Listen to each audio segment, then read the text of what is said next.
Hello जी, नमस्कार। स्वागत है आपका इस प्यारे से यूट्यूब चैनल बायोटेक विजन में। तो जैसे हम पिछले लेक्चर में हम बताए थे, इसका पूरा पाठ्यक्रम बताया था कक्षा 11 में क्या पढ़ना है। और इकाई 1 में जो हमारा आ रहा था उसमें जो जीव जगत में विविधता, जो पहला अध्याय था हमारा, वो होता है हमारा जीव जगत। तो देख लेते हैं, कक्षा 11 की जीव विज्ञान है।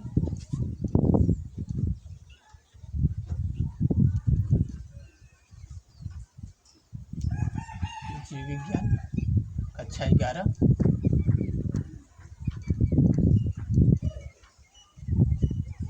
जीवन कक्षा 11। ये मेरा यूट्यूब चैनल है बायोटेक विजन।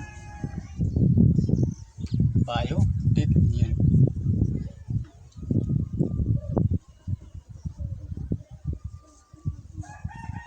ये मेरे भाग 1 मान सकते हैं। भाग 1 मतलब पहला लेक्चर है हमारा। तो ये हमारा जीव विज्ञान कक्षा 11 बायोटेक विजन भाग 1 मान सकते हैं, क्योंकि ये मेरा पहला लेक्चर अटेंड करूँगा आज मैं। तो इसमें हम देखा था इकाई 1 में हमारा जो आ रहा था, इकाई 1 में जो हमारा आ रहा था वो मेरा इस इकाई 1 का जो नाम था जीव जगत में विविधता। जीव जगत में विविधता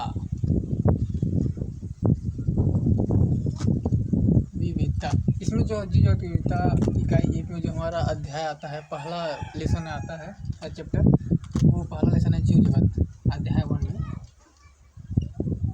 अध्याय 1 क्या है हमारा? जीव जगत। जीव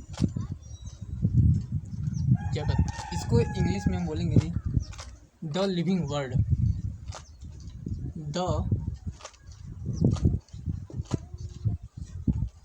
living world, the living world, इसका अध्याय का नाम है जीव जगत द लिविंग वर्ल्ड। तो हम देखेंगे कि जीव जगत में हम क्या पढ़ने वाले हैं। पहले इसकी बात कर लेते हैं। हम पढ़ेंगे जीव जगत में सजीव क्या है। हम पढ़ेंगे जीव जगत में सजीव क्या है। सजीव क्या है, और हम इसके बाद पढ़ेंगे सजीवों के लक्षण। सजीवों के क्या लक्षण हैं, सजीवों के लक्षण। और हम पढ़ेंगे वर्गीकरण, क्या? जैव विविधता।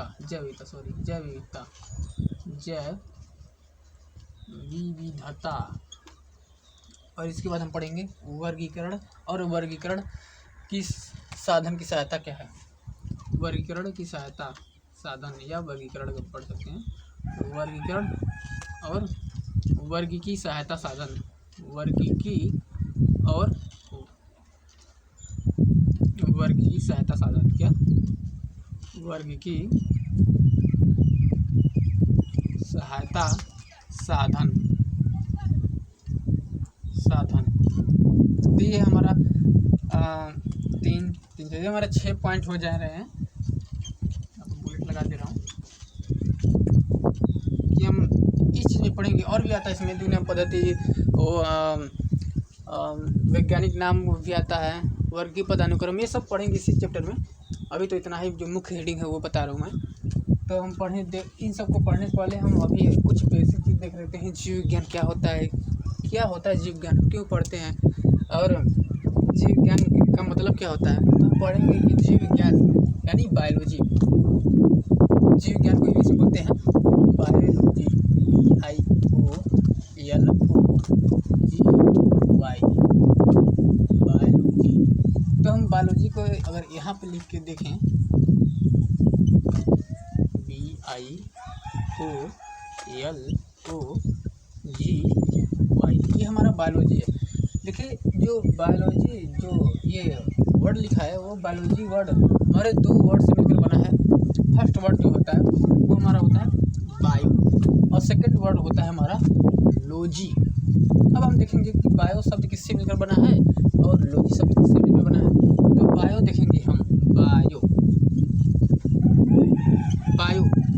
जो हमारा बना है वो बायोस से मिलकर बना है। BIOS BIOS BIOL BIOS BIOS BIOS, जिसका अर्थ होता है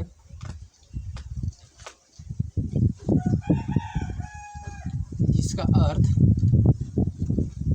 अर्थ क्या होता है, जिसका अर्थ होता है क्या, लिविंग यानी जीवन या सजीव। क्या होता है जिसका अर्थ लिविंग होता है, ये हम कह सकते हैं सजीव कह सकते हैं लिविंग। और हम देखेंगे लोजी LOGY लोजी किससे मिलकर बना है, लोजी जो बना है वो हमारे लोगोस शब्द से मिलकर बना है। किससे मिलकर बना है, लोगोस शब्द से मिलकर बना है। LOGOS लोगोस, जिसका अर्थ है क्या होता है, लोगोस मतलब टू स्टडी, क्या स्टडी या टू स्टडी यानी अध्ययन।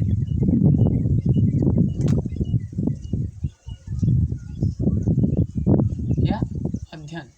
तो हम इस प्रकार मान सकते हैं, ये बायोलॉजी शब्द से ही हम परिभाषा को बना देते हैं और यही सबसे मुख्य परिभाषा होती है, सबसे सिस्टमेटिक परिभाषा होती है, सबसे अच्छा परिभाषा और सबसे अच्छी परिभाषा और सबसे सरल परिभाषा होती है कि हम क्या बोल सकते हैं, बायोलॉजी को, बायो जो होता है हमारा बायो शब्द से मिलकर बना है जिसका अर्थ होता है लिविंग यानी सजीव।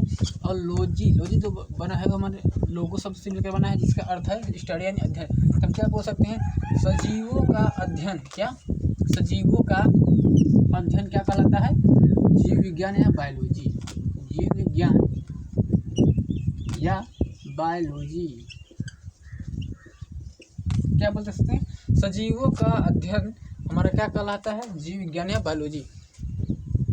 तो हमने ये देखा जीव विज्ञान बायोलॉजी दो शब्द से मिलकर बना है। बायो जो बना है हमारा बायो शब्द से मिलकर बना है जिसका अर्थ होता है हमारा लिविंग, और लॉजी जो बना है वो हमारा लोगो शब्द से मिलकर बना है जिसका अर्थ होता है स्टडी यानी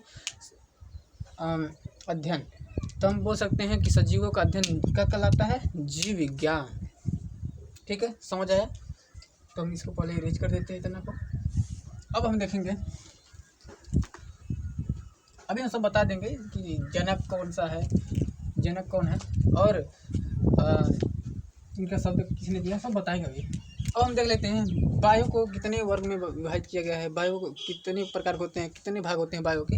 हम देख लेते हैं बायो के दो भाग होते हैं। कितने भाग, बायो के दो भाग होते हैं, फर्स्ट और सेकेंड। फर्स्ट भाग देखेंगे जिसको हम बोलते हैं जूलॉजी। क्या बोलते हैं, जूलॉजी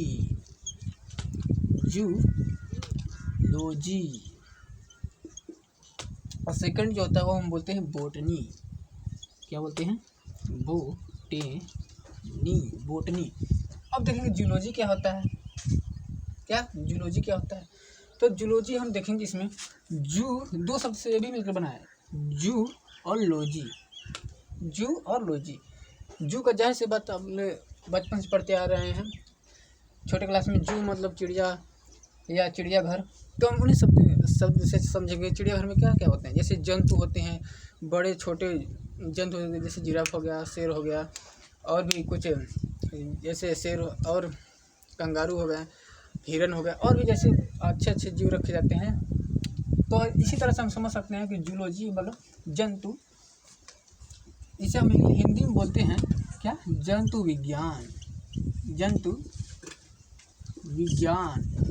ठीक है।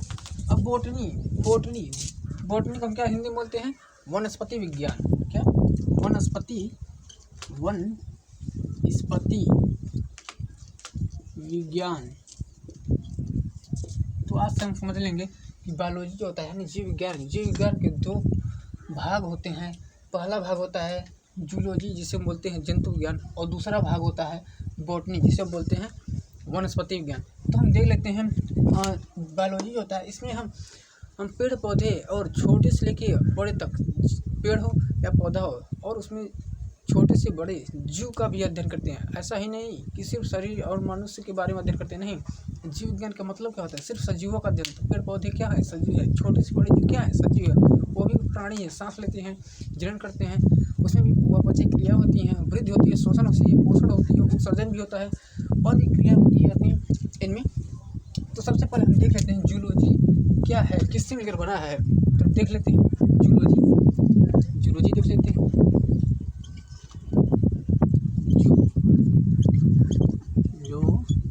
जूलॉजी हम बोले थे 2 शब्द से मिलकर बना है। जो बना है, जो बना है वो हमारा जून शब्द से मिलकर बना है, जू, जिसका अर्थ होता है क्या, एन एनिमल,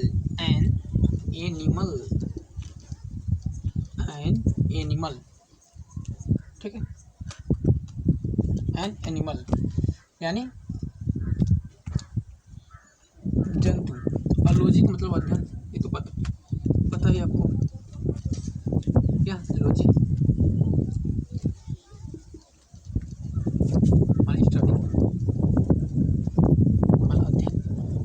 तो हम क्या कर सकते हैं, एन एनिमल माने जंतु या प्राणी का अध्ययन क्या कहलाता है, जूलॉजी कहलाता है। क्या, प्राणी का अध्ययन क्या कहलाता है, जूलॉजी कहलाता है। अब हम देख लेते हैं बोटनी देख लेते हैं।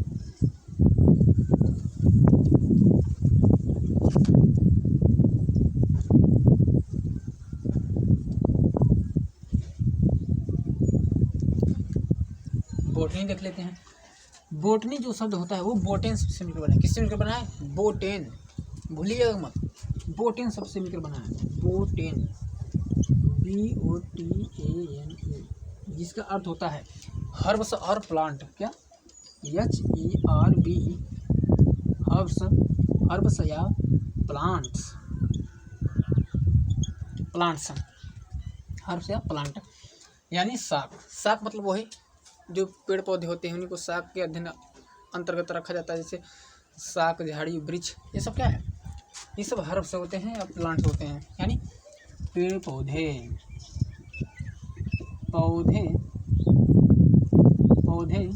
या पेड़। ठीक, तो हम देख लेते हैं इन सब का जनक, इन सब का शब्द का मतलब हो अब तो जान लिए हैं। अब जनक देख लेते हैं, इनके जनक फादर कौन है। तो हम देखेंगे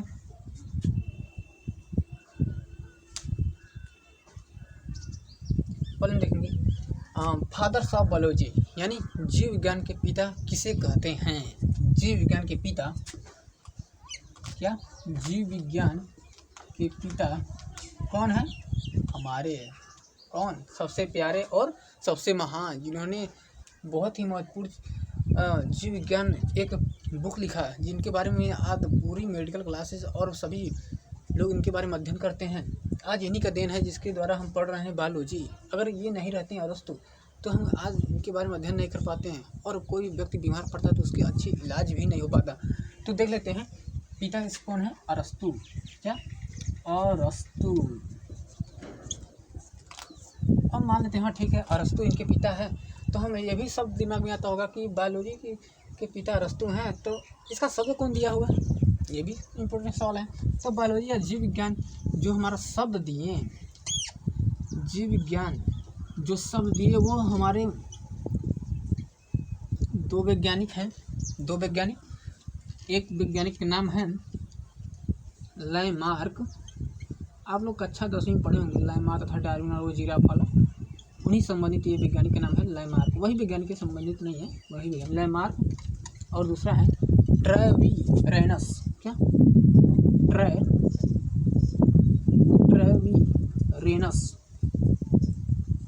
ट्रेवीरेनस, लैमार्क और ट्रेवीरेनस इस बायोलॉजी शब्द दिए, और इनके बायोलॉजी के पिता जो हैं वो हमारे प्यारे अरस्तु जी हैं। तो समझ आया। अब हम देख लेते हैं जंतु विज्ञान के पिता कौन हैं, ये भी इम्पोर्टेंट होता है।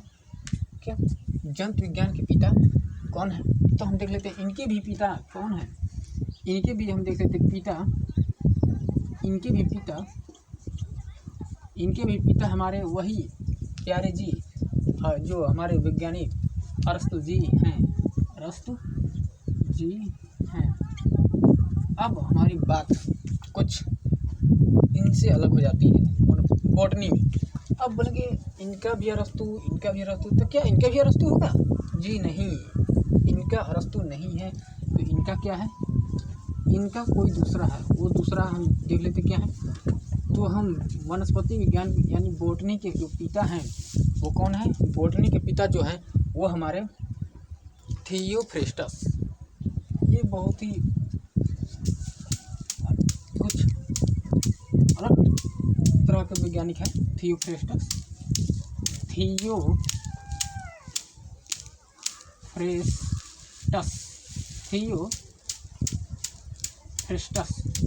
थियोफ्रेस्टस, ठीक है। तो पहले आप इतना नोट कर लीजिए आप लोग। तो ठीक है, आप लोग नोट कर लिए होंगे या स्क्रीनशॉट ले लीजिए, ठीक है। अब हम आते हैं अपने टॉपिक पे।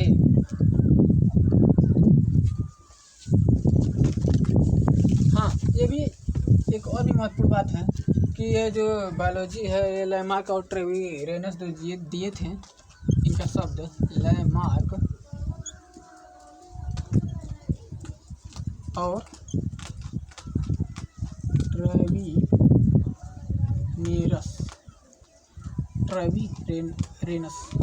ट्रेविरेनस जो मैं शब्द देता हूँ किस सन में दिए थे। ये कंपटीशन एग्जाम में पूछ सकता है कि जीव विज्ञान शब्द किसने दिया, लैमार्क और ट्रेविरेनस किस सन में दिया। इस सन दिया जाएगा जैसे 1936, 2002, 1802, 1803। तो क्या हम लिखेंगे 1802 में। हाँ, ये महत्वपूर्ण है भाई, 1802 में दिए थे। कौन, ये दोनों वैज्ञानिक हमारे अच्छे खासे जो हमारे शब्द दिए थे वो कब दिए थे, 1802 में, ठीक है। चलिए अब हम पहले बोले थे यहाँ पर हेडिंग जो है सजीव क्या है। अब इनके बारे में कुछ चर्चा करते हैं।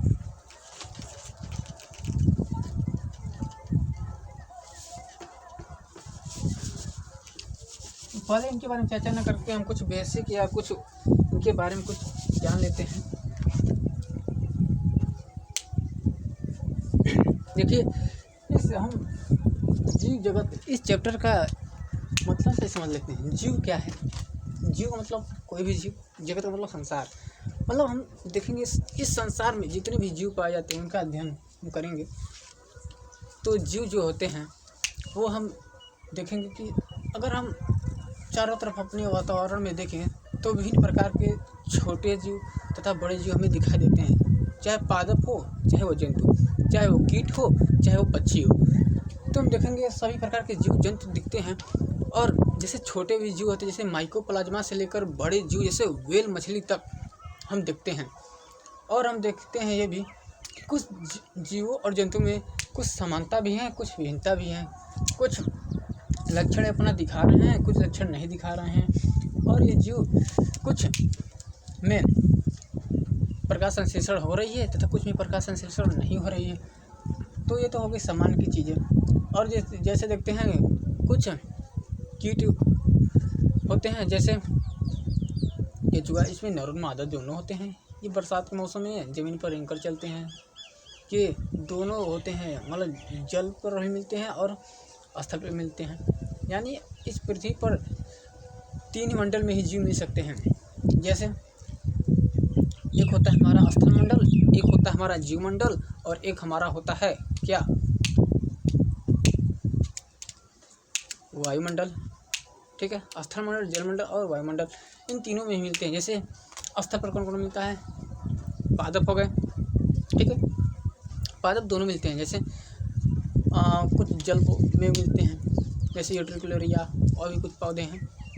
और कुछ जैसे जंतु भी है, उसमें भी कुछ छोटे कीड़े मकोड़े के तो वो भी जल में रहते हैं। जंतु में जैसे सरीसृप आता है, वो सरीसृप नहीं आता है। जैसे जंतु वो स्थल पर रहते हैं, सरीसृप जल स्थल दोनों होते हैं। और जैसे कीट में पंख होता है और पक्षी में पंख होता है, वो सब उड़ते हैं, ठीक है। तो हम देखेंगे कि जीव जगत के बारे में देखते हैं कि जो हमारे जीव जो होता है वो छोटे छोटे अणुओं से मिलकर बना होता है। और छोटे छोटे अणु से मिलकर परमाणु जो होता है हमारे अकार्बनिक और कार्बनिक तत्वों से मिलकर बना होता है। और ये मिलकर बना होता है हमारा ऊतक। कोशिका बनता है, पहले कोशिका बहुत ज़्यादा हो जाती है, बहुत सारे समूह हो जाती है कोशिका को, तो क्या बन सकती हैं, ऊतक बन जाती है। ऊतक जब बहुत सारे समान ऊतक और एक ही प्रकार की संरचना बना लेते हैं तो क्या कहलाते हैं, अंग बना लेते हैं। और बहुत से अंग मिलकर हमारे अंग तंत्र बना लेते हैं, और बहुत से अंग तंत्र मिलाकर हम क्या बना लेते हैं, एक जीव का निर्माण होते हैं। तो देखते हैं जीव जगत में, तो ये भी कुछ बेसिक है, जानना जो जरूरी है आपके लिए, सबसे बेस्ट होगा आपके लिए। देखते हैं जीव का निर्माण किससे होगा। एक अणु है, मान लेते कोई एक अणु है, क्या अणु किससे मिलकर बना होता है, अणु बनता है परमाणु से, और परमाणु बना होता है हमारे किससे, कोशिका से, ठीक है, कोशिका, जी हाँ कोशिका। और कोशिका हमारा बनता है क्या, कोशिका बहुत ज़्यादा जो हो जाती है, कोशिका का बहुत ज़्यादा समूह इकट्ठा हो जाती है तो क्या बोलते हैं, ऊतक, ठीक है, इसमें टिश्यू बोलते हैं, ठीक। और बहुत से जब ऊतक आ जाते हैं, तो हमारे क्या बनाते हैं, अंग बनाते हैं, क्या अंग। अब बहुत से अंग मिलकर आपस में क्या बनाते हैं, अंग तंत्र बनाते हैं, अंग तंत्र। अब बहुत से अंग तंत्र मिलकर क्या बनाते हैं, अंग तंत्र मिलकर एक जीव का निर्माण करते हैं, एक जीव बनाते हैं। और एक जीव, जब बहुत से जीव मिल जाते हैं, एक ही जीव से दो जीव, 2 से 4, 4 से 8 से 16 से 32 बल इतने भी ज़्यादा जीव हो जाते हैं, जिसे हम बोलते हैं जीव संख्या।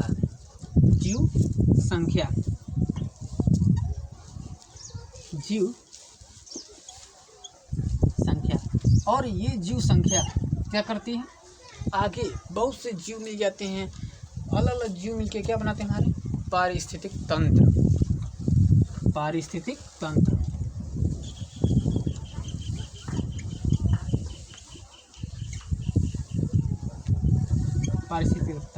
और पारिस्थितिक तंत्र मिलकर क्या बनाता है हमारा जैवमंडल, बायोस्फीयर,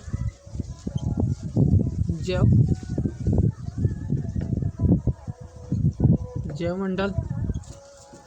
और हमारा जैवमंडल मिलकर क्या बनाता है, एक हमारा जीव जगत में द लिविंग वर्ल्ड बनाता है, द लिविंग वर्ल्ड बनाता है।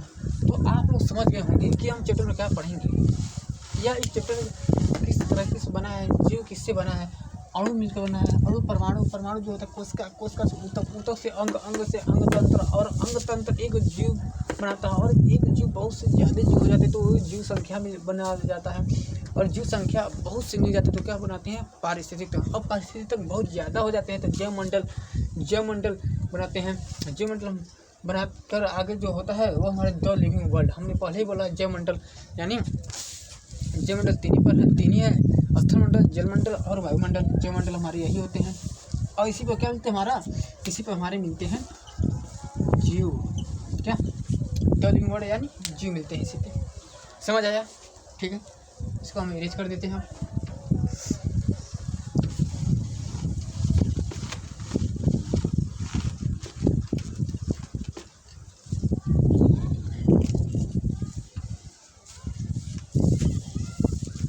अब देखेंगे सजीव क्या है। सबसे पहले हम देखेंगे कि सजीव क्या है, व्हाट इज सजीव। अब बोलेंगे जिसमें जान होती है वो सजीव, वो जिंदा होते हैं। बिल्कुल गलत, बचपन वाली कहानी ना सुनाओ, गलत है। क्योंकि सजीव क्या होती है, एक संगठित तंत्र होता है। क्या संगठित तंत्र, सजीव क्या है, संगठित तंत्र होता है।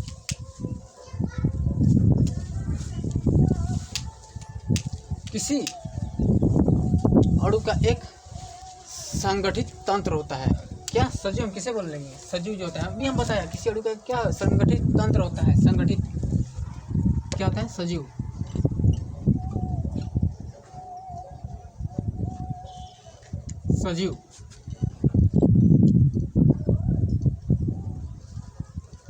क्या होता है, किसी अणुओं का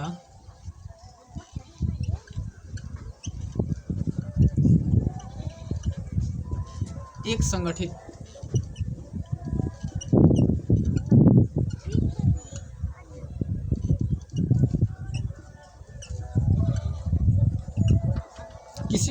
संगठित तंत्र होता है जिसमें विभिन्न क्या होती हैं, रासायनिक क्रियाएं होती हैं। वो रासायनिक क्रिया किसमें होती है, हमारे कोशिका के जीव द्रव्य होती हैं, यह ध्यान रखना, प्रोटोप्लाज्म में होती हैं।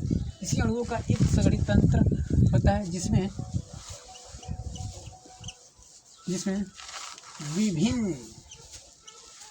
विभिन्न क्या रासायनिक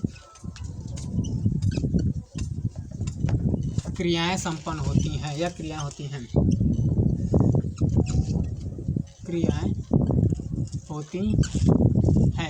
रासायनिक क्रियाएं होती हैं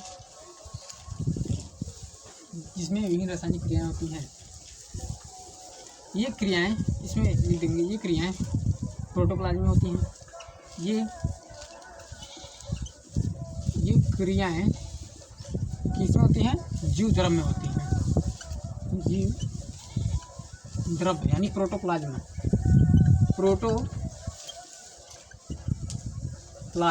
जीव द्रव्य में होती हैं।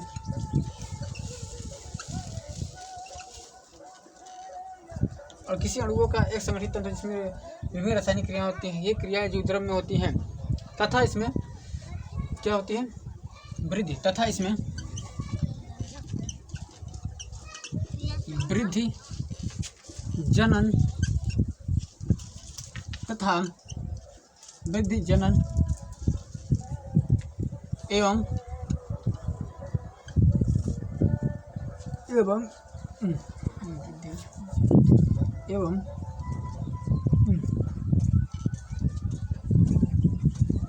किसी अणु का संगठित तंत्र जिसमें विभिन्न क्रियाएं होती हैं, ये जीव द्रव्य में होती है तथा विभिन्न जनन तथा एवं स्वचेतना या चेतना होती है एवं चेतना होती है। इसे हम क्या कहते हैं, सजीव कहते हैं।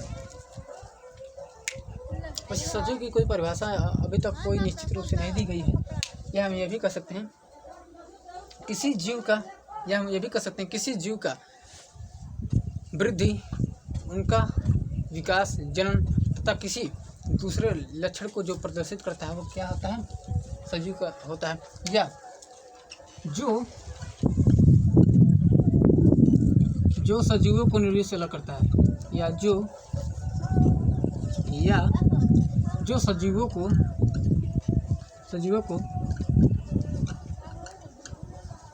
निर्जीव से पृथक करती है। ये भी हो गया। अब नहीं भूलना है किसी लोग का संगठित तंत्र। मान लीजिए कोई अणु है, ये संगठित, मान लीजिए कोई एक अणु है, वो संगठित बहुत सारे अणु मिल जाता है, बहुत सारे अणु मिलकर एक संगठित तंत्र बना लेता है। और इस संगठित तंत्र में बनने के लिए हमें किसकी आवश्यकता पड़ती है, ऊर्जा की। और ऊर्जा हमें कहाँ से मिलती है, ऊर्जा हमें भोजन से मिलती है, पोषण। या ऊर्जा जो हमारी मिलती है वो हमारी किससे मिलती है, पोषण से। पोषण से ऊर्जा मिलती है। अगर हम पोषण भोजन करते हैं तो हमारे पास पोषण पाचन के बाद हम क्या करते हैं, ऊर्जा मिलता है। तो क्या होता है, शोषण और उत्सर्जन। मान जो भी व्यर्थ पदार्थ होता है हमारे शरीर में उसको बाहर निकाल देते हैं। नहीं निकालेंगे तो हम बीमार पड़ जाएंगे और हमारे शरीर भी खराब हो जाएगी। उत्सर्जन जैसे मलमूत्र हो गया, ठीक। और जनन, इसके बाद वृद्धि तो है, ये जन के बाद वृद्धि होती है, ठीक। ये सभी क्रियाएं होती हैं किसी अणु का संगठित है जिसमें विभिन्न रासायनिक क्रिया। ये क्या है, विभिन्न रासायनिक क्रियाएं हो रही है। ये सब क्रिया किसमें, विभिन्न रासायनिक क्रिया। और ये विभिन्न रासायनिक क्रिया किसमें हो रही है, जीव द्रव्य में, हमारे प्रोटोप्लाज्म में तथा यह वृद्धि जनन तथा चेतना। हाँ, चेतना होती है। चेतना क्या होती है, हाँ, जैसे कोई भी व्यक्ति है वो अपने वातावरण में अपने आप को पहचान सकता है, किसी दूसरे व्यक्ति को पहचान सकता है कि वो दूसरा व्यक्ति है, ठीक है, ये तो नॉर्मल की चीज़ है, लेकिन स्वचेतना किस में होती है? ये सिर्फ मनुष्य में होती है। स्वचेतना मतलब अगर वो अपना चेहरा आईने में दिखे तो वो अपना पहचान ले कि हाँ हम ही हैं।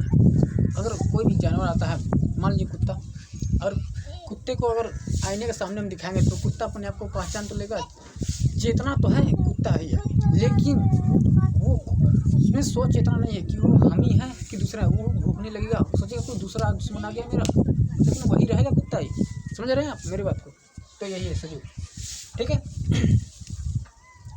ये भी आप जान सकते, जो सजीव न्यूली से पीछा करती है सजीव कहलाता है, ये भी सही है, ठीक। तो पहला हमारा जो बिंदु है वो सजीव क्या है, हमारा पूरी तरीके से क्या हुआ, कंप्लीट हुआ। समझ आया? समझ आया तो हमारे कमेंट बॉक्स में बताइएगा, जिससे हम लोग को मोटिवेशन मिले, ठीक है।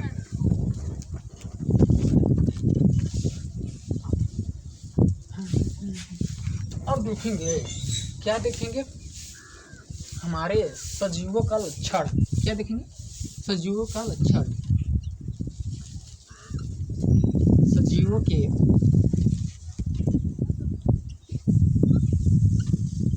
लक्षण। सजीवों का लक्षण देखेंगे। सजीवों के लक्षण क्या है? मतलब ऐसा लक्षण जो सिर्फ सजीवों में ही पूर्ण रूप से मिले, वो सजीवों का लक्षण होता है। तो ये लक्षण सजीवों के दो तरीके से होते हैं, एक सामान्य लक्षण और एक विशिष्ट लक्षण। तो देखते हैं, एक हमारा होता है सामान्य लक्षण, सामान्य लक्षण, एक होता है विशिष्ट लक्षण। क्या? विशिष्ट लक्षण।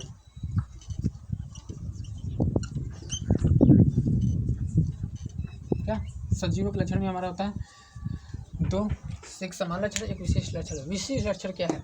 जो सिर्फ सजीवों में ही मिले, सजीव को छोड़कर किसी अन्य दूसरे में ना मिले, ना ही निर्जीव में मिले, या ना ही किसी और में।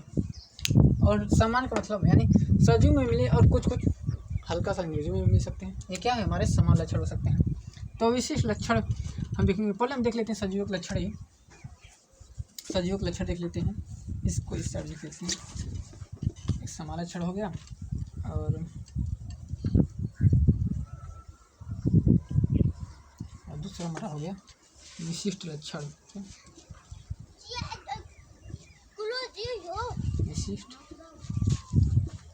विशिष्ट लक्षण। तो हम पहले देखेंगे सजीवों के लक्षण में जीवन चक्र। पहला आता है हमारा बिंदु इसमें लक्षण में जीवन चक्र, यानी लाइफ साइकिल। लाइफ साइकिल, ये जीवन चक्र क्या है?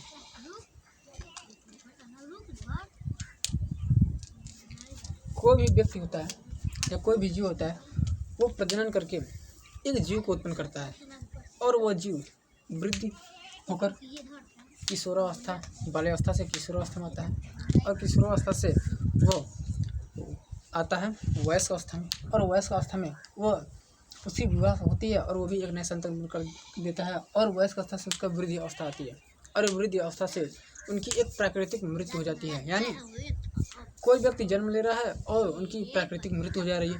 तो ये सभी क्रिया क्या हो, इस सभी क्रिया किस में आ रही है? जीवन चक्र में। जीवन, जीवन मतलब जीवन, वो कितना जिया, और चक्र मतलब कितने से कितने साल तक जिया, ये क्या है? चक्र है। देख लेते हैं इसी को। मान लीजिए कोई व्यक्ति है,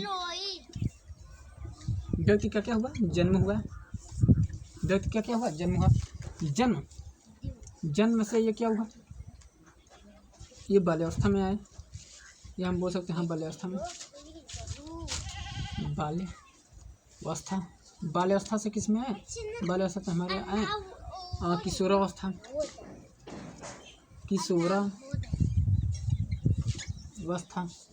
किशोरावस्था से वयस्क अवस्था में, वयस्क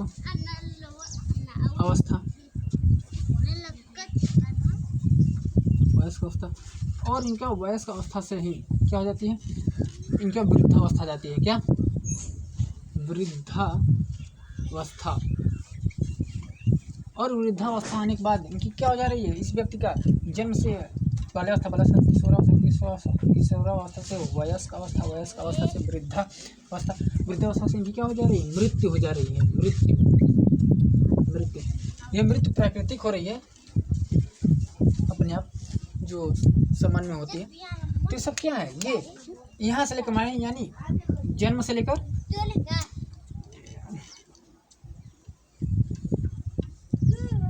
ये सब क्या है, ये हमारे जन्म से लेकर मृत्यु तक और मृत्यु से लेकर जन्म तक ये सब क्या है, हमारे जीवन चक्र है। ये हमारा क्या है, ये जीवन है मेरा, क्या है, जीवन। और ये सभी क्रिया मेरे से जन्म से मृत्यु, ये सब क्या है, चक्र हो जा रहा है। इसी को हम कहते हैं जीवन चक्र। ठीक है, जीवन चक्र।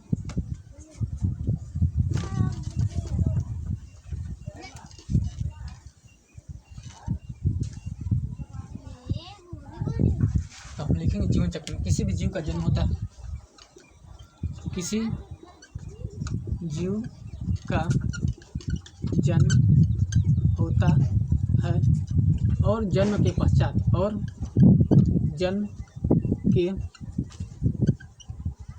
के कुछ समय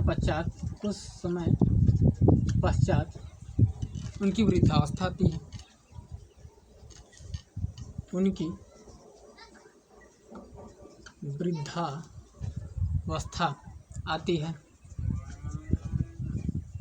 वृद्धावस्था आती है और उनकी प्राकृतिक मृत्यु हो जाती है।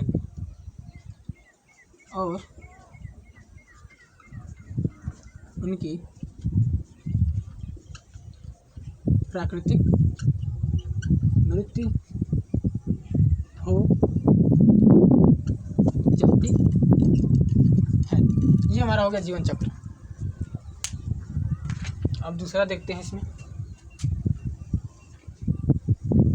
जीवन चक्र हो गया। अब हम देखेंगे, क्या देखेंगे,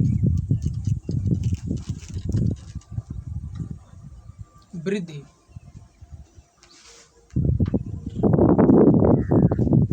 अब देखेंगे हम वृद्धि।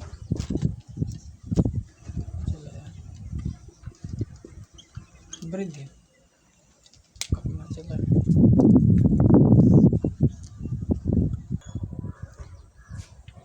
हाँ, जैसा कि मार्कर में ये इनका समाप्त हो गया था, तो हम देख रहे थे क्या, वृद्धि। क्या, वृद्धि यानी ग्रोथ। वृद्धि यानी ग्रोथ। तो देखेंगे वृद्धि क्या होता है। वृद्धि का मतलब क्या होता है, बढ़ना। किस चीज़ में बढ़ना, जैसे किसी भी वस्तु का भार में बढ़ना, उनकी संख्या में बढ़ना और उनकी आकार में बढ़ना या उनकी लंबाई में बढ़ना, ये क्या कहलाता है, वृद्धि कहलाता है। वृद्धि हम देख लेते हैं, किसी व्यक्ति या वस्तु का, किसी व्यक्ति का छुट्टी का, किसी व्यक्ति का भार में बढ़ना,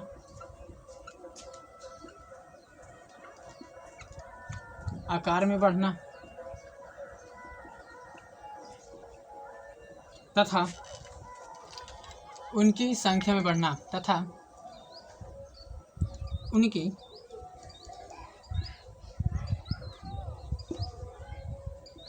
संख्या में बढ़ना वृद्धि कहलाता है। वृद्धि कहलाता, समझ आया।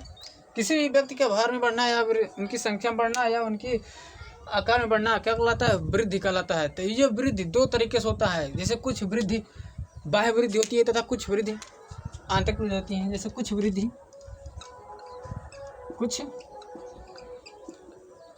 जो होती है वो हमारी क्या होती है, बाह्य वृद्धि। बाह्य वृद्धि तथा कुछ वृद्धि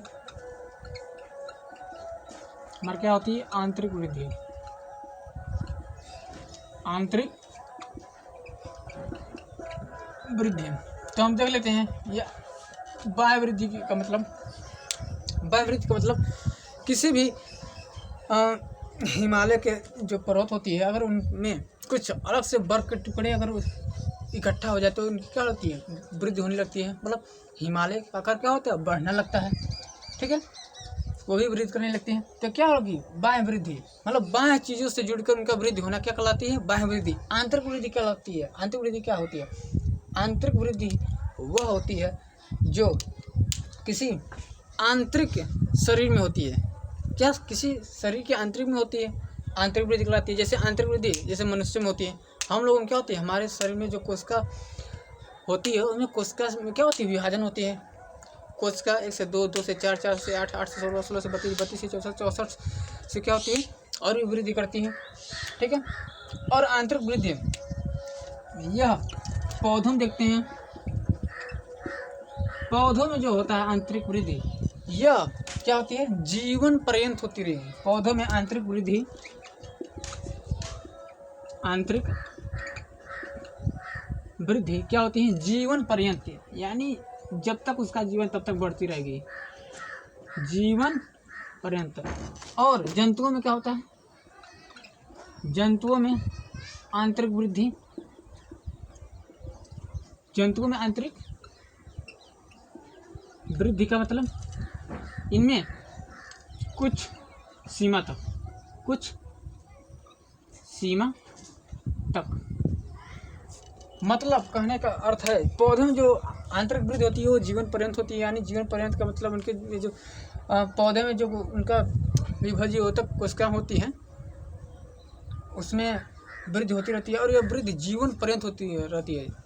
कोई पौधा हो, उनका 20 या 30 साल पौधे हो गए हैं उनका बड़ा होना, लेकिन उसके बाद वो वृद्धि होती रहती है। यानी हम कह सकते हैं कि जीवन पर्यंत जब तक वह पौधा जीवित है तब तक उसका वृद्धि होता रहता है। लेकिन जंतु में ऐसा नहीं होता है। जंतु में अगर ऐसा होता तो आज कभी कोई मरता है नहीं, कोई बूढ़ा होते हैं नहीं, ठीक है।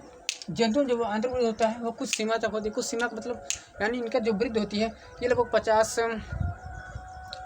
नहीं मान सकते हैं 25 से 30 के बीच में वृद्धि होती रहती है कुछ सीमा तक।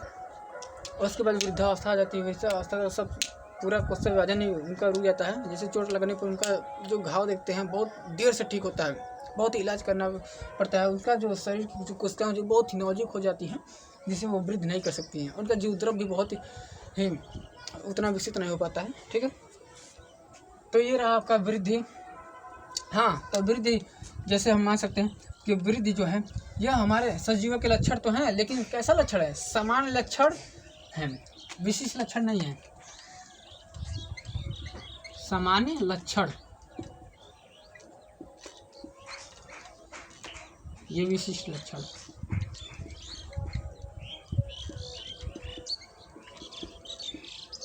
ये क्या है, ये सब क्या है, ये सामान्य लक्षण है। वृद्धि क्या है, सामान्य लक्षण है। क्योंकि हमने अभी बोला कि सामान्य लक्षण ऐसे होते हैं हम जो किसी सजीव के अलावा किसी दूसरे में भी मिलते हैं, और जो ये हमारे विशिष्ट लक्षण जो होते हैं वो हमारे सिर्फ सजीवों में मिलते हैं, ना कि निर्जीव में। सिर्फ सजीव में, केवल सिर्फ सजीवों में ही मिलते हैं। तो इसके पहले जो हम बताया था जीवन चक्र या लाइफ साइकिल, वो क्या है, वो सजीवों के विशिष्ट लक्षण हैं। हमने देखा वृद्धि, वृद्धि क्या है, सजीवों के विशिष्ट लक्षण नहीं है, समान लक्षण है, ठीक है।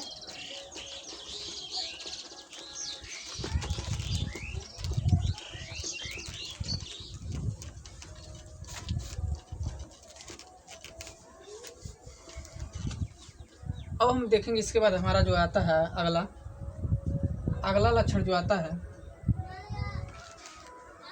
अगला लक्षण आता है क्या, उपापचय वृद्धि। उपापचय वृद्धि के बाद हम जनन पढ़ लेते हैं। जनन के बाद उपापचय पढ़ेंगे, ठीक है, क्योंकि वृद्धि के बाद जनन ही होता है। उपापचय पढ़ लेते हैं, ठीक है, उपापचय पढ़ लेते हैं। उपापचय यानी इंग्लिश में बोलते हैं मेटाबॉलिज्म। क्या बोलते हैं, मेटाबॉलिज्म।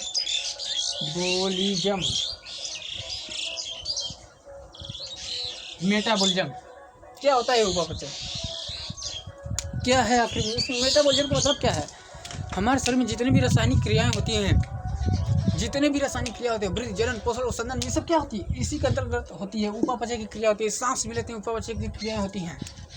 समझ आया, उपापचय यानी हम कह सकते हैं हमारे शरीर में होने वाले समस्त रासायनिक क्रियाएं क्या होती हैं, उपापचय क्रिया होती हैं। तो हम लिखेंगे हमारे शरीर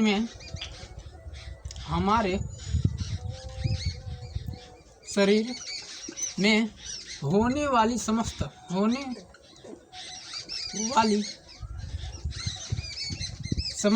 रासायनिक क्रियाएं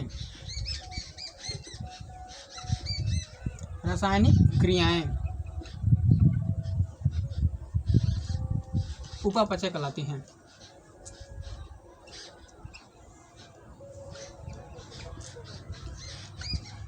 उपापचय कहलाती हैं। ठीक है, अब हम देखेंगे ये उपापचय।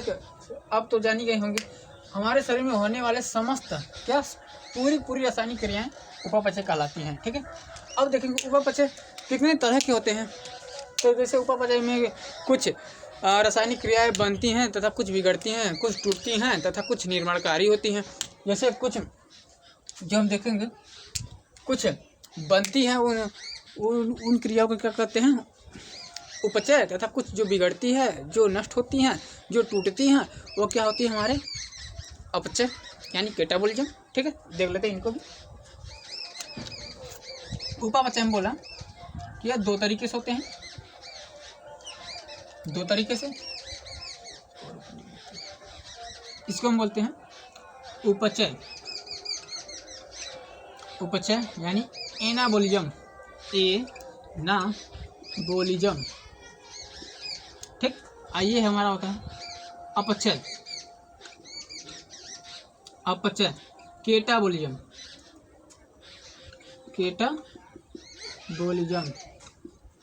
ठीक, तो उपचय क्या होती हैं। उपचय मतलब जो हमारा होता है क्या, सरल से जटिल अणुओं का निर्माण क्या कहलाता है। सरल से जटिल अणुओं का निर्माण क्या कहलाता है, उपचय कहलाता है। और अपचय जटिल से सरल से जटिल अणुओं का निर्माण क्या कहलाता है, उपचय।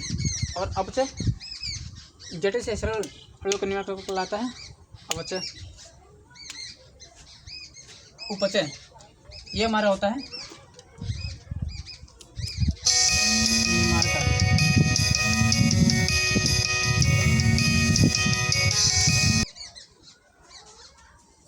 हाँ, तो हम देख रहे थे उपचय और अपचय। उपचय मतलब सरल से जटिल अणुओं का निर्माण क्या कहलाता है, उपचय।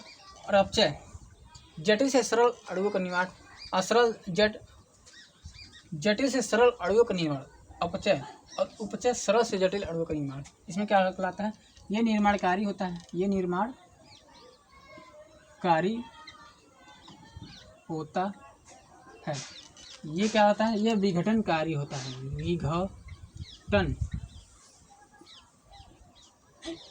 विघटनकारी होता है। ठीक है, निर्माणकारी का मतलब इसमें निर्माण हो रहा है किसी चीज़ का, जैसे जिससे इसमें उपचय में जैसे प्रकाश संश्लेषण आ रहा है। प्रकाश संश्लेषण क्या करता है, ये हमारे क्या करता है, कार्बन डाइऑक्साइड और जल को ग्रहण करता है और ग्लूकोज और ऑक्सीजन क्या करता है, हमारा मुक्त करता है। ठीक है, और ये इसमें विघटनकारी क्या होता है, जैसे इसमें कोई पदार्थ टूटता है, कोई पदार्थ जो है वो क्या कहलाता है, टूटता है। यानी सरल से जटिल अणु में क्या करता है, टूटता है। देखते हैं इसका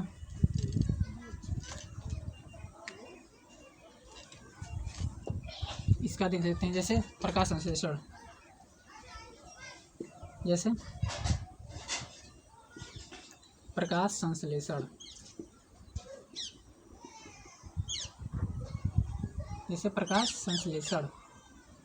इसका रासायनिक क्रिया देख लेते हैं। जैसे 6 कार्बन डाइऑक्साइड का अणु, 6 कार्बन डाइऑक्साइड का अणु प्लस 12 क्या होते हैं, जल के अणु। अब हमारे बनेंगे ग्लूकोज C6H2O6 प्लस हमारे बनेंगे क्या, 6 ऑक्सीजन, क्या 6 ऑक्सीजन प्लस जल के अणु।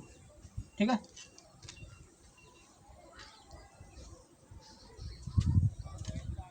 ये हम ऐसे कर सकते हैं, 6 जेल के अणु प्लस 6 ऑक्सीजन। ठीक है,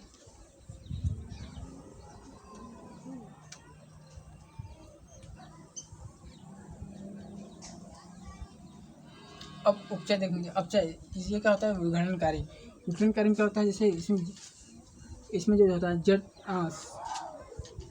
जटिल से सरल बनता है ना, देखते हैं ग्लूकोज C6H12O से, ये होता है शोषण में होता है, जैसे शोषण C6H12O6, ये हमारा बनता है C6H12O6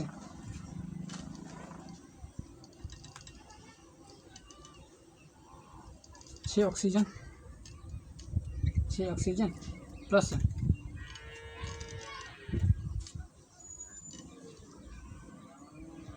6 कार्बन डाइऑक्साइड और जल। 6 कार्बन डाइऑक्साइड और जल।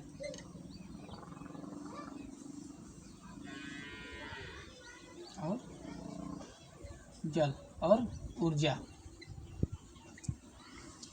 ये हमारी बनती है। ठीक है,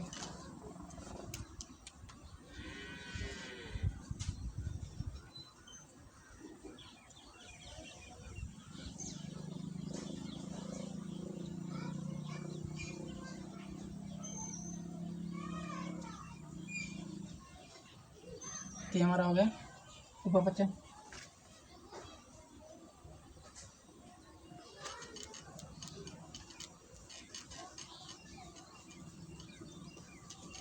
अब हम पढ़ेंगे, हाँ, उपपचय जो होता है हमारा विशिष्ट लक्षण होता है, क्योंकि ये सिर्फ सजीवों में ही पाया जाता है, निर्जीव नहीं होता है। निर्जीव में, क्योंकि निर्जीव में ये कोशिका तो होती नहीं, ये कोशिका के जीव द्रव में ही होता है। ये सब क्रियाएं उपपचय, एनाबॉलिज्म, कैटाबॉलिज्म। अब हम देखेंगे जनन, रिप्रोडक्शन।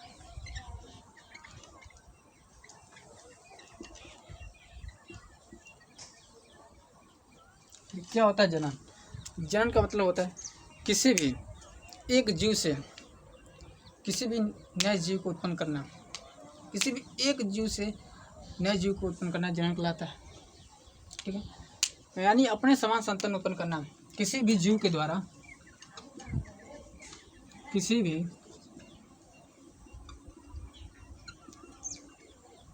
के द्वारा अपने समान संतति उत्पन्न करना।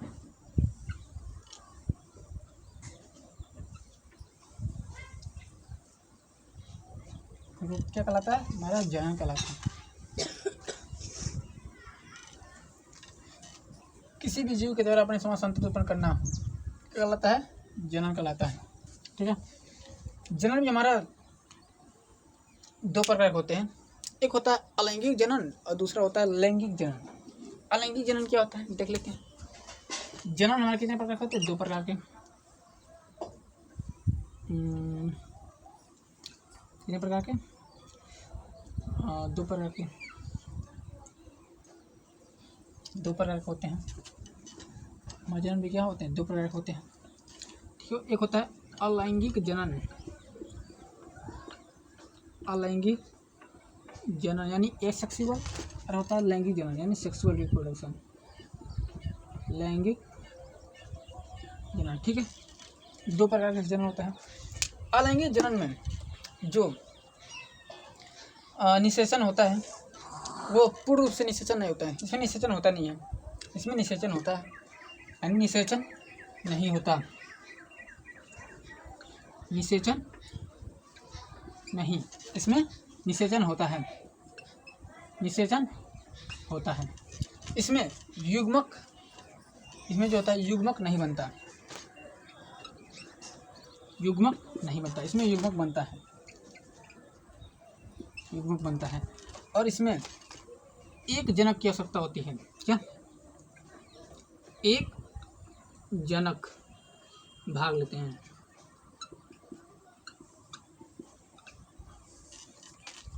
एक या 2 जनक भाग लेते हैं। एक या 2 जनक भाग लेते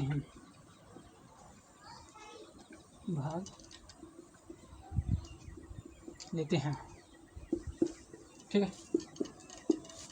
इसमें निषेचन है तो उसमें लैंगिक जनन में निषेचन होता है, अलैंगिक जनन में युग्मक का निर्माण होता है, अलैंगिक जनन में युग्मक का निर्माण होता है।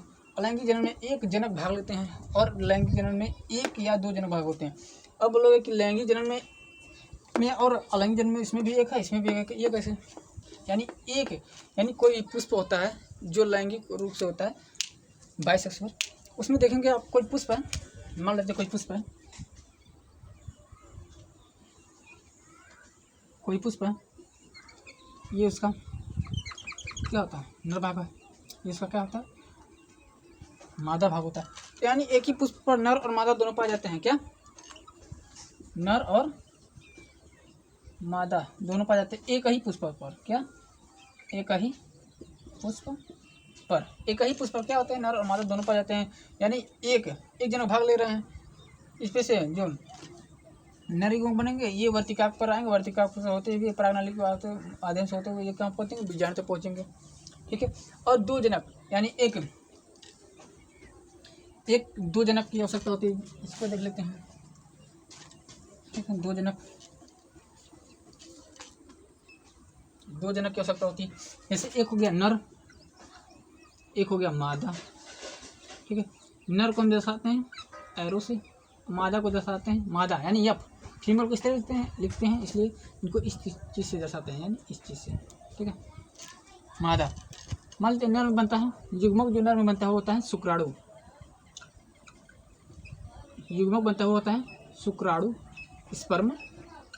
और इसमें जो शुक्राणु इसमें युग्मक जो बनता है इसमें शुक्राणु बनता है, सॉरी। इसमें जो युग्मक बनता हुआ होता है अंडाणु। इसमें मान लेते हैं नर में था 46 गुणसूत्र, इसमें 46 गुणसूत्र, और युग्मक बने तो 23 गुणसूत्र इसमें यानी शुक्राणु में और 23 गुणसूत्र अंडाणु में। अब ये एक दूसरे से जब फ्यूज करेंगे यानी निषेचन जब होंगे, निषेचन ये क्या है? अगुणित है यानी हेप्लॉइड। ये निषेचन हुआ यानी फर्टिलाइजेशन। निषेचन हुआ तो क्या बनने? युग्मनज। ये दूसरे में तो क्या बने? युग्मनज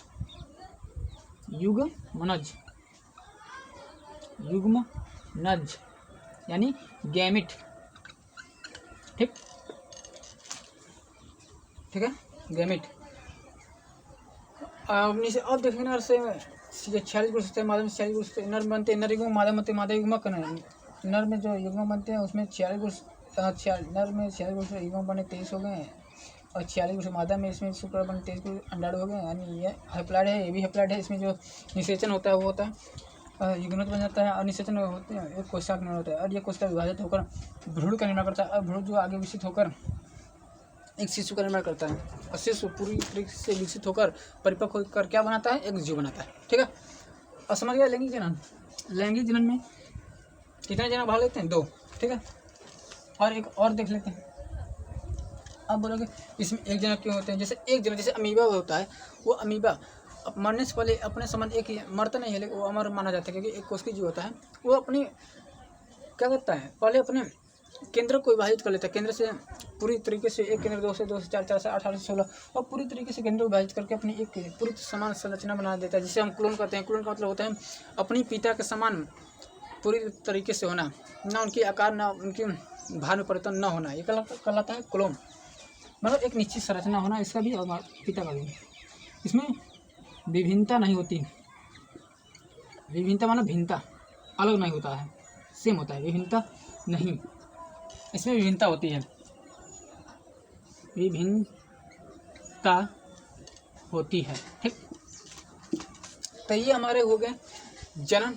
लेकिन हाँ, जनन भी कुछ ऐसे भी हैं, जैसे जनन में भी कुछ ऐसे हैं जो पूर्व से जनन नहीं होते, सजीव तो हैं लेकिन जनन नहीं करते हैं। जैसे हमारे हो गए खच्चर और मधुमक्खी, खच्चर और मधुमक्खी। और जैसे टट्टू हो गए, ये भी हमारे क्या करते हैं? जनन नहीं करते हैं। ठीक है। ये हमारे जनन नहीं करते हैं। तो सजीव होते हुए भी जनन नहीं करते हैं। कौन? टट्टू, खच्चर, मधुमक्खी। मधुमक्खी में नर मधुमक्खी, रानी मधुमक्खी, ठीक। तो क्या है, जनन भी सजीवों का क्या है, विशिष्ट लक्षण नहीं है। जनन विशिष्ट लक्षण नहीं है, ठीक है, समान लक्षण है जनन। अब हो गया वृद्धि, जनन, उपापचय, जीवन चक्र। अब हम पढ़ेंगे इसमें से कोशिका क्या पाया जाना, क्या सजीव में क्या होता है, कोशिका होता है। सजीवों में कोशिका होता है, कोशिका यानी सेल, सेल। व्हाट इज कोशिका? कोशिका क्या है, पहले हम इसे देख लेते हैं।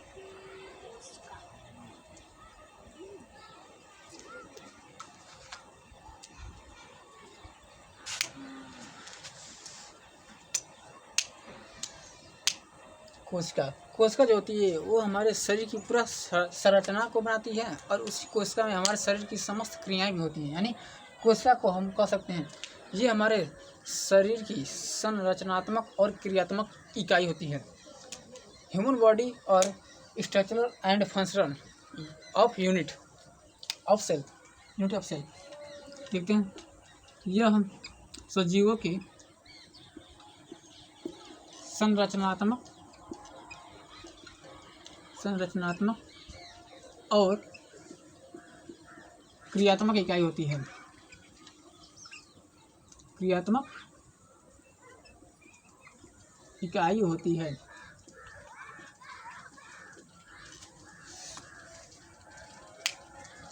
ठीक है, यह सजीवों की संरचना और क्रियात्मक इकाई होती है जिसे हम कोशिका कहते हैं। ठीक है, कोशिका, कोशिका की खोज किसने की? सबसे पहले यही आता है, किसने की कोशिका की खोज और कब किया, किसमें किया ये भी देख लेते हैं। कोशिका की जो खोज किए हैं, कोशिका की जो खोज किए हैं, जो रिसर्च किए हैं, वो हमारे होते हैं रॉबर्ट हुक।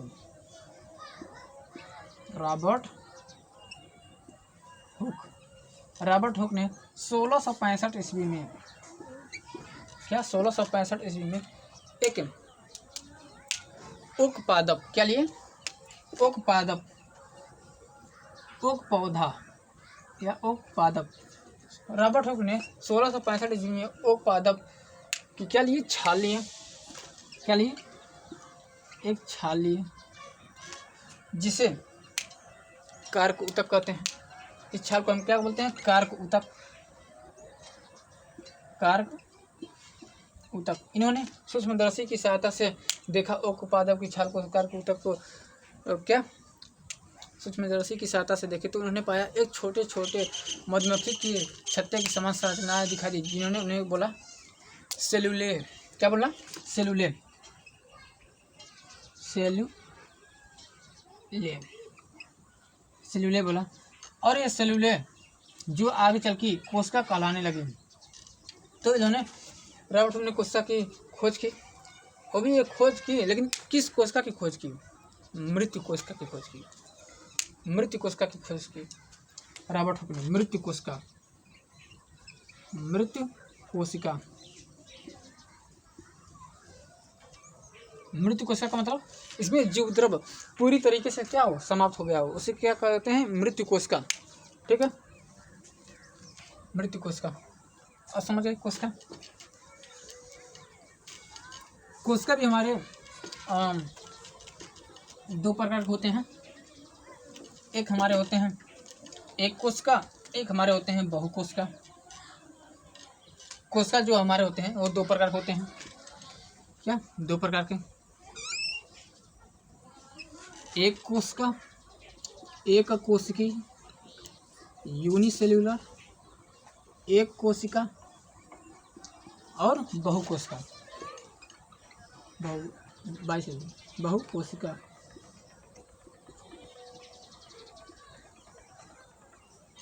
कोशिका के ऊपर एक कोशिका, बहुकोशिका। एक कोशिका मतलब जिनका पूरा जीवन एक ही कोशिका में पूरी तरीके से क्या हो, संपन्न हो। जैसे मोनेरा और प्रोटिस्टा जगत के जो भी जीव आते हैं वो एक कोश की प्रकृति होते हैं। जैसे मोनेरा और प्रोटिस्टा जगत, प्रोटिस्टा जगत के जीव,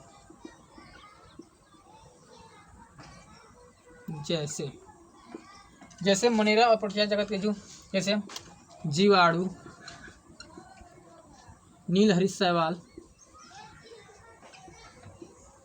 हरित शैवाल जिसे साइनोबैक्टीरिया भी बोलते हैं, और अमीबा पैरामीशियम, अमीबा पैरामीशियम आदि भी हैं, ठीक है। और बहुकोशिकीय, जिनका पूरा शरीर अनेकों प्रकार की कोशिकाओं से मिलकर बनाता है, वो क्या होते हैं? बहुकोशिकीय, जैसे पादप और जंतु, पादप तथा जंतु, ठीक है।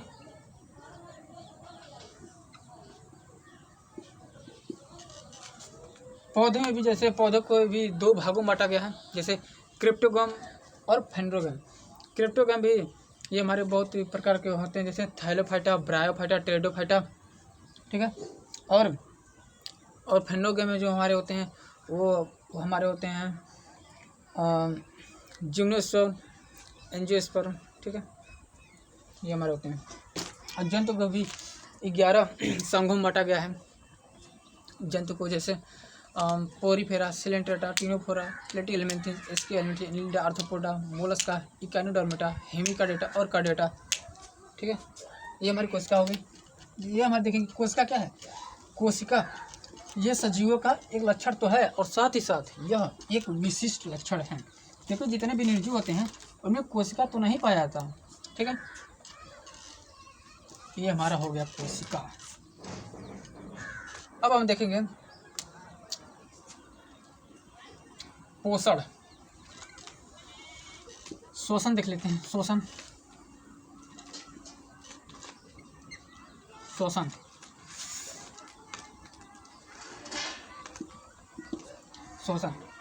जो होता है वो सभी भी जीवित जीव ही शोषण कर सकते हैं। जैसे सभी सजीव जो क्या करते हैं, वो हमारे वातावरण में उपस्थित क्या करते हैं, ऑक्सीजन को ग्रहण करते हैं और कार्बन डाइऑक्साइड को छोड़ते हैं।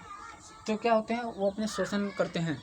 श्वसन में जैसे कुछ ग्लूकोज के अणु क्या होते हैं, टूटते हैं और टूटकर क्या बुलाते हैं, कार्बन डाइऑक्साइड और जल का निर्माण करते हैं, ठीक है। इसमें प्रोटीन, कार्बोहाइड्रेट और वसा आदि भाग लेते हैं, ठीक है। श्वसन हो गया।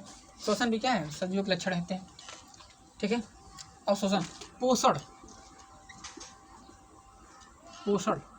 सभी जीवों को जीवित रहने के लिए तथा उनकी वृद्धि और विकास के लिए पोषण की आवश्यकता होती है।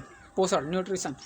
अगर पोषण ना मिले तो कोई भी जीव इस पृथ्वी पर नहीं रह पाएगा, क्योंकि पोषण ही उनकी जीवन काल और उनकी वृद्धि और विकास, उनकी कोशिका की मरम्मत और उनके आदि दैनिक दिनचर्या को करने में मदद करती है। पोषण, ठीक है। पोषण जैसे कुछ जीव जो होते हैं वो प्रकाश संश्लेषी होते हैं, ठीक है। जैसे पादप हो गए, पौधे पर क्या करते हैं, भोजन स्वयं बनाते हैं। प्रकाश जैसे पाते हैं, उनकी पत्तियों में क्या होता है, क्लोरोफिल पाया जाता है। पर्णिमी की सहायता से वो अपनी भोजन बना लेते हैं और ऑक्सीजन निकालते रहते हैं, ठीक है। ये हम पढ़ रहे थे किसमें क्रिया आती है, ये प्रकाश संश्लेषण, ये हमारे होते हैं उपचय में। और कुछ जीव जैसे परपोषी होते हैं, जैसे मनुष्य, ये क्या होते हैं, ये पादपों पर निर्भर होते हैं, पूर्ण रूप से निर्भर होते हैं, पौधे पर निर्भर होते हैं। अपना भोजन स्वयं नहीं बना पाते हैं, क्योंकि इन्हें बनाने के लिए पौधे की आवश्यकता होती है। उत्सर्जन, अब देखेंगे उत्सर्जन, ये भी सजीवों का लक्षण था क्या, शोषण, पोषण। अब देखेंगे उत्सर्जन। उत्सर्जन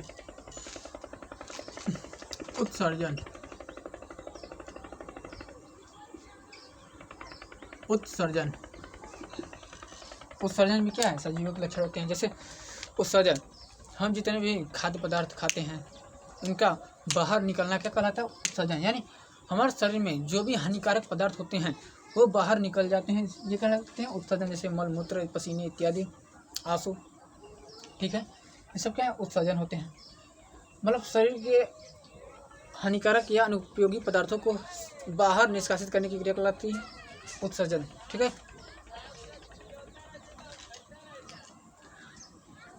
अब देखेंगे गति। ठीक है। गति, ये भी सजीव लक्षण है। गति,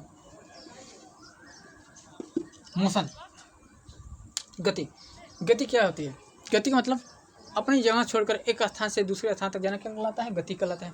तो गति भी होता है सजीवों के लक्षण।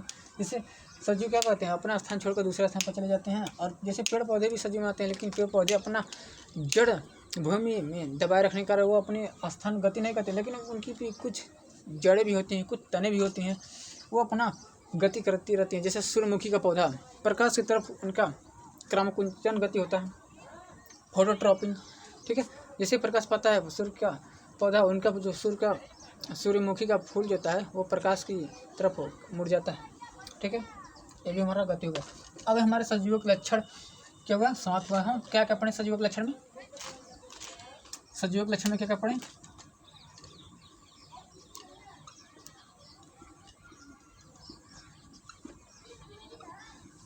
सजीवों के लक्षण में हम पढ़ें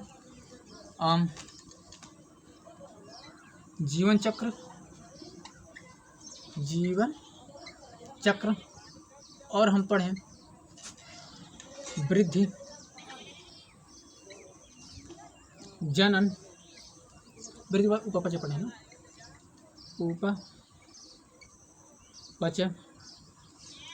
उपपचय के बाद हम पढ़ेंगे जनन। उसके बाद पढ़ें जनन के बाद पढ़ें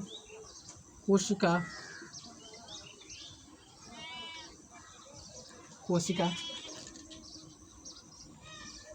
इसके बाद हम पढ़ें श्वसन, पोषण, उत्सर्जन,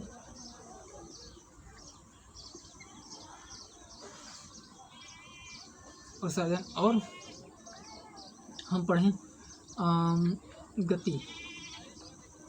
हाँ, एक और आता है हमारा संवेदनशीलता तथा अनुकूलता। संवेदनशीलता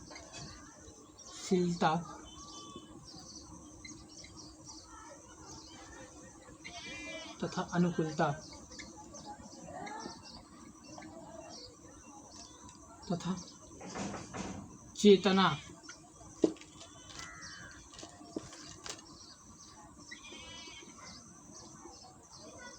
ठीक है। चेतना, ये सब क्या है? सजीवों के लक्षण है, ध्यान में रखना है। सब क्या सजीवों के लक्षण है। अभी हम ये दोनों नहीं बताए हैं, ये तो बताए हैं हल्का सा, लेकिन फिर भी बता देंगे। संवेदनशीलता तथा अनुकूलता।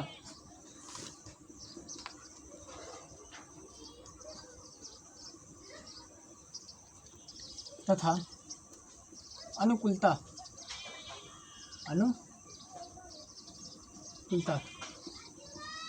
ये क्या है? संवेदनशीलता तथा अनुकूलता। संवेदनशीलता का मतलब क्या होता है? कोई भी व्यक्ति अपने पर्यावरण में उपस्थित अपने आप को क्या करे? संवेदनशील कर ले। संवेदनशील मतलब अपने आप को ढाल ले। जैसे अगर हमारे पर्यावरण या वातावरण में हवा चल रही है तो हमें महसूस होता है हवा चल रही है। अगर पर्यावरण में अधिक ठंड पड़ रही है तो हमें महसूस होता है ठंड पड़ रही है। यानी बाह्य वातावरण में उपस्थित किसी भी जीव उसके प्रति जो प्रतिक्रिया दर्शाता है वह क्या कहलाता है? संवेदनशीलता। बाह्य वातावरण में कोई भी जीव उस वातावरण के प्रति जो प्रतिक्रिया दर्शाता है वह क्या कहलाता है? संवेदनशीलता। और अनुकूलता क्या कहलाता है? कोई भी जीव उस पर्यावरण के प्रति अपने शरीर में जो परिवर्तन लाता है उसे अनुकूलता कहलाता है। अनुकूलता का मतलब कोई भी जो व्यक्ति है वो ठंड लग रही है तो ठंड के मारे क्या करता है? अपने आप को बचाता है, मोटे से मोटे कपड़े को पहनता है, और गर्मियों में वही कपड़े को कम पहनता है, ठीक है। ये अनुकूलता होता है। अनुकूलता का मतलब कोई भी पर्यावरण में उपस्थित जो प्रतिक्रिया करता है वो अपने शरीर में करता है, ठीक है। अब चेतना हम बताएं। चेतना का मतलब क्या होता है? कोई भी जीव परिपूर्ण रूप से अपने आप को पहचान ले, वो भी वातावरण में, वो कहलाती है चेतना। सभी जीवों में होती है चेतना। जैसे कोई भी जीव अगर आईने में देखे तो वो पहचान लेता है कि हम ही हैं। अगर स्वचेतना से मनुष्य में होती है, वो मनुष्य में चेतना तथा स्वचेतना और स्वचेतना,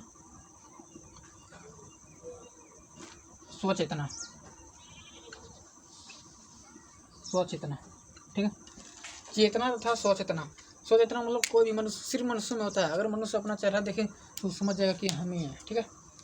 तो इतने 11 लक्षण जो है हमारे सजीवों के क्या है, विशेष लक्षण नहीं है, और भी है लेकिन इतना ही सफिशिएंट है। ठीक है, तो इसमें देखेंगे जीवन चक्र। हमने बताया जीवन चक्र क्या है, ये हमारे विशिष्ट लक्षण है। वृद्धि क्या है, ये हमारे सामान्य लक्षण है। उपापचय क्या है, हमारे विशिष्ट लक्षण है। जनन क्या है, ये भी समान लक्षण है, क्योंकि जनन सजीवों में तो मिल रहे थे और साथ ही साथ कुछ सजीवों में नहीं मिल रहे थे। ये खच्चर, गधा, टट्टू, मधुमक्खी। कोशिका क्या है, सजीवों का विशिष्ट लक्षण है। श्वसन भी ये सिर्फ सजीवों में होता है, विशिष्ट लक्षण है। उत्सर्जन ये भी विशिष्ट लक्षण है। और गति भी उतना ये लक्षण है, ये भी लक्षण है कि समान लक्षण है। स्वयंशीलता तथा अनुकूलता ये भी क्या है, मोस्ट, ये भी विशिष्ट लक्षण है। चेतना तथा स्वचेतना ये भी क्या है, विशिष्ट लक्षण है, सिर्फ सजीवों में हो रहा है। ठीक है,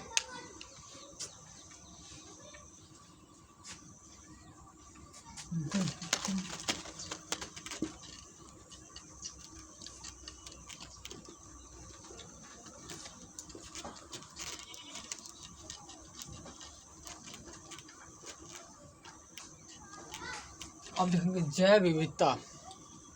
जैव विविधता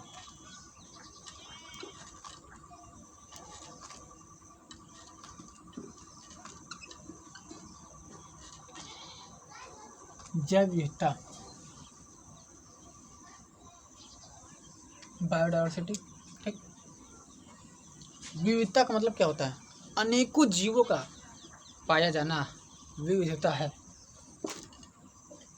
विविधता का मतलब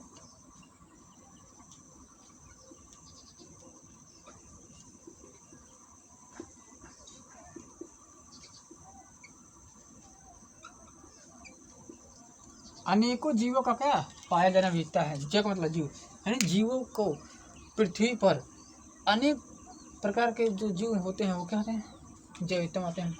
पृथ्वी पर पाए जाने वाले समस्त जीवों को ही जैव विविधता कहते हैं। जैव विविधता जो होते हैं, जैव विविधता हमारी संपूर्ण पृथ्वी पर कितने प्रकार के जीव मिलते हैं, लगभग मिलते हैं 1.7 से 1.8 मिलियन,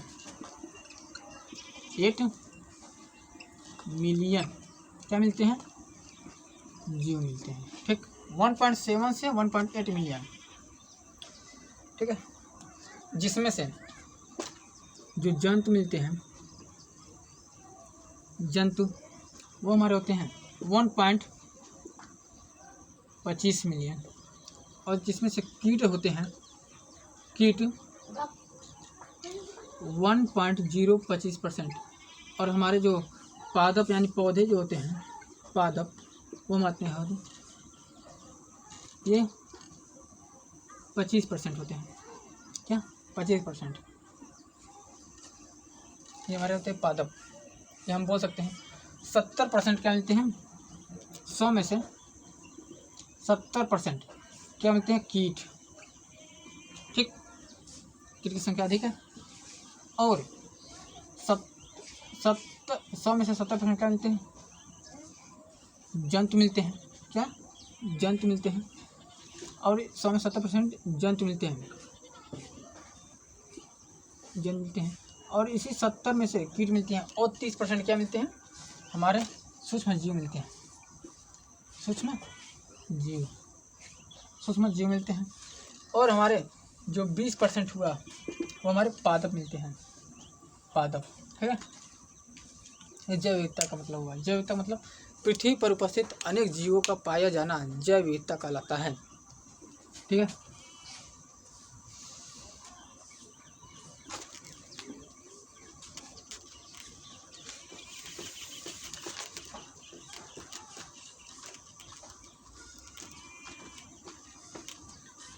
तो बस हमने पढ़ा आज कुछ परिचय इसके बायोलॉजी के बारे में, क्या होता है, किसे कहते हैं, कितने प्रकार के बायोलॉजी होते हैं, और सजीव क्या होते हैं, इसके लक्षण पढ़े हैं, सजीवों के में लक्षण और जैव विविधता ये सब पढ़ें। तो कल हम देखेंगे इसमें वर्गीकरण से शुरुआत करेंगे। तो आप लोगों को अगर अच्छा लगा तो वीडियो को लाइक कीजिए, चैनल पर नया है तो सब्सक्राइब कीजिए, और अपने दोस्तों के साथ शेयर करना ना भूलें। तो जुड़े रहिए हमारे इस प्यारे से यूट्यूब चैनल बायोटेक विजन में। तब तक के लिए धन्यवाद।